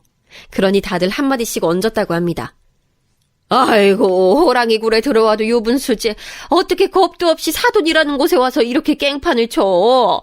아유, 그래놓고 곱게 나갈 줄 알았던 거요? 간도 크네 참. 옛날이나 시애미들이 갑질하지. 요즘은 딸 있는 집이 갑이야. 어디서 행패를 부려? 엄마의 기센 동료 아줌마들이 뭐라 하니까 어머니는 거기서 뼈도 못 추리고 그대로 뛰쳐나가버렸다고 하더라고요. 아무래도 시댁 근방이다 보니 동네 개망신을 당한 셈이기도 하고 뭐 어떻게 수습하기도 힘든 상황이 돼버렸어요. 다시 생각해도 정말 너무너무 기가 차요. 어떻게 사돈관계가 이렇게 불편한데 며느리한테 감정 있는 걸 직접 사돈 직장까지 찾아가서 그렇게 터뜨리나요? 아무리 생각해도 너무 무지몽매하고 못된 것 같아서 전 더 이상 참을 수가 없었어요. 이날 엄마도 엄마 딴에 처치를 해버리긴 했지만 이 내용을 전화로 들으니까 견디기 힘들더라고요. 엄마, 그래서 어떡해? 엄마는 어떻게 하고 싶어? 나 엄마 얘기 듣고 나니까 진짜 더 이상 이 인간이랑 못 살아. 어쩌자고 저런 집 아들이랑 결혼해서 이 꼴이 난 건지. 정말 무식해도 너무 무식하고 창피하고 더러워서 못 살겠다. 그만 살래 이 사람이랑. 엄마는 애지간해선 늘 저를 말리던 입장에 있었고 그런 소리 하지 말라는 분이었지만 이날의 충격이 꽤 거셌었나 봐요. 나도 이제 모르겠다. 너 하고 싶은 대로 해. 애기야 뭐 우리가 키우면 되는 거지. 특별히 상황이 달라지는 게 뭐가 있냐? 이 집에서 정서방만 나가면 되는 거 아니야. 네가 알아서 얘기하던지 해. 난 정서방 꼴도 보기 싫어. 그 얼굴 보기 싫어서 한동안 이모네가 있을까 했는데 생각해보니 내 집인데 내가 왜 나가냐? 정서방 보고 당장 꼴 보기 싫으니까 일단은 지네 엄마 집으로 가라고 해. 염치가 있으면 내 얼굴 안 보게 지가 알아서 나가야지. 지금쯤 지 엄마한테 들었을 텐데도 아무 연락이 없냐? 듣고 보니 정말 그런 거예요. 전 곧장 남편에게 연락을 해서 통보했고 우유부단하고 늘어지는 성격의 남편은 몹시 놀랐지만 여전히 대책이 없어 보이더군요. 그래서 무작정 밀어붙였어요. 그만 살자고요. 그만하자. 나 이제 오빠랑 더 이상 같이 살고 싶지 않아. 이미 달라질 거 하나도 없어. 이런 일이 벌어지고 나니까 이제 우리 둘이 사는 모습이 제대로 보이네. 이 집에서 오빠가 한 게 뭐가 있어? 월급 갖다 준 거? 그건 세금이나 식비 얼마 우리 엄마 주고 나머지는 다 저금하다시피 했지. 그렇게 목돈으로 모을 수 있도록 집 제공하고 얼마 안 되는 돈 받아가며 우리 먹이고 재워준 게 누군데. 육아는 뭐 오빠가 얼마나 하냐? 그래놓고 오빠네 엄마한테 쪼르르 달려가서 처가살이 서럽다 그러고 본인 엄마가 나를 갖다가 그렇게 처잡고 하는데도 한 번을 내 편을 안 들어줬지. 그리고 오늘 일어난 일 뭔지 알지? 어머니 우리 엄마네 왔다 간 거. 나 진짜 그거 못 잊어. 그 일이 일어난 이상 우리 같이 살 수 없어. 이혼하자. 이 말에 남편은 구질구질하게 매달리다가 제가 전화를 끊어버리자 쏜살같이 조퇴하고 집으로 기어들어왔어요. 하지만 저는 일단 짐 싸서 네 엄마 집으로 가라고 잘난 네 엄마 집으로 가라며 내쫓아버렸고요. 도저히 이혼은 못하겠다며 매일매일 문자를 보내는 남편의 행보를 그냥 지켜만 보고 있는 셈이에요. 사람이 든 자리는 몰라도 난 자리는 티가 난다더니 난 자리 보면서도 별 생각 없는 걸 보니까 정말 어지간히 이 인간이 이 집에서 멋대로 살았다 싶더군요. 그러니 사람이 들고 나도 아쉬운 게 정말 조금도 눈꼽만큼도 없는 거 아니겠어요? 주변에 솔직히 이런 얘기까지 하기 창피하고 애기도 크고 있는데 저도 이혼한 여자 입장으로 살아가고 싶진 않아요. 웬만하면 별일 없이 조용조용 한 1, 2년 뒤라도 나가서 살까 생각을 했었다고요. 근데 남들이 보면 제가 계속 엄마네 집 있고 싶어 하는 줄 알지만 아니에요. 저희 남편이 우리 엄마랑 살면서 엄마가 해주는 밥이며 집 청소며 애 보는 거며 다 해주니까 자기가 아쉬울 게 없고 인프라 좋은 곳에 살고 있으니 계속 살자고 했던 거예요. 제가 답답해하면서 나가자고 했고요. 그래놓고 이런 일이 벌어지니 그제서 자기 엄마를 원망하더라고요. 저한테 온 문자들도 뒤늦게 자기가 엄마를 설득하겠다, 엄마한테 장모님께 사과드리라고 하겠다는 내용이었어요. 수정아, 미안해. 엄마가 정말 그날 어떻게 되셨나 봐. 아빠 말로는 그 전날도 엄마랑 싸웠고 엄마가 많이 심기가 안 좋았던 것 같다고 하더라고. 엄마도 후회하고 계시는 것 같아. 내가 이렇게 집으로 들어오기까지 할 줄 모르셨나 봐. 엄마도 너랑 장모님과 다시 얘기하고 싶다고 시간 좀 만들었으면 좋겠다고 하셔. 너랑 장모님 화만 풀릴 수 있다면 내가 정말 매일매일 연락하고 사과할게. 제발 봐줘. 이런 식으로 문자를 보내왔고 어머니도 우리 엄마한테 사과하는 내용의 문자를 보냈더라고요. 사돈, 그날은 내가 경우가 없었어요. 기분 상했으면 미안해요. 얼굴 좀 보고 다시 얘기하십시다. 이 문장 자체도 참 기가 막히고 너무 무례한 것 같아요. 일 저질러 놓고 사과해서 상황 풀리면 세상이 왜 이렇게 돌아가겠냐고요. 엄마는 그대로 차단해버렸고 연락도 안 받았고요. 평생 얼굴 볼 일이 없었으면 좋겠다고 하세요. 다시 생각해도 그때 문 열면서 눈 희번뜩거려가며 들어서던 네 시어머니, 어우 진짜 생각만 해도 끔찍하고 진저리가 나. 어쩌면 인간이 그러냐? 다시는 상종하기 싫어. 설사 네가 정서방이랑 다시 산다고 해도 난 그 물건 안 볼 거야. 진짜 키는 쬐깐한 게 어디서 동태 눈가를 내가지고 남의 영업장에 쳐들어와. 그러고 들어와서 하는 말이 남의 집 자식 욕지거리나 하고 말이야. 아우, 내가 다시는 그 꼴 안 볼 거야. 상황이 이렇게 됐으니 우리 둘 사이의 이혼은 정말 불가피한 선택이 된 것 같아요. 남자들은 여자들이 얼마나 참고 인내하면서 견디고 견디다가 끝장을 내는지 조금도 모르는 것 같아요. 언제나 그 자리에 있겠지, 그전에도 참았으니 이번에도 참아주겠지, 그렇게 생각하는 것 같더라고요. 그간에 있었던 그나마 애아빠라고 인내하며 참았던 모든 정까지 다 뱉어버리고 싶은 심정입니다. 이혼하고 난 뒤에도 제가 넘어야 할 산들이 분명 있겠지만 이혼 안 하고 사는 삶보다는 나을 거라고 확신해요. 무튼 아무쪼록 잘 마무리하고 좀 쉴 수 있었으면 좋겠네요. 엄마랑 애 데리고 진짜로 마음 편한 여행을 어딘가로 휙 가고 싶은 마음입니다.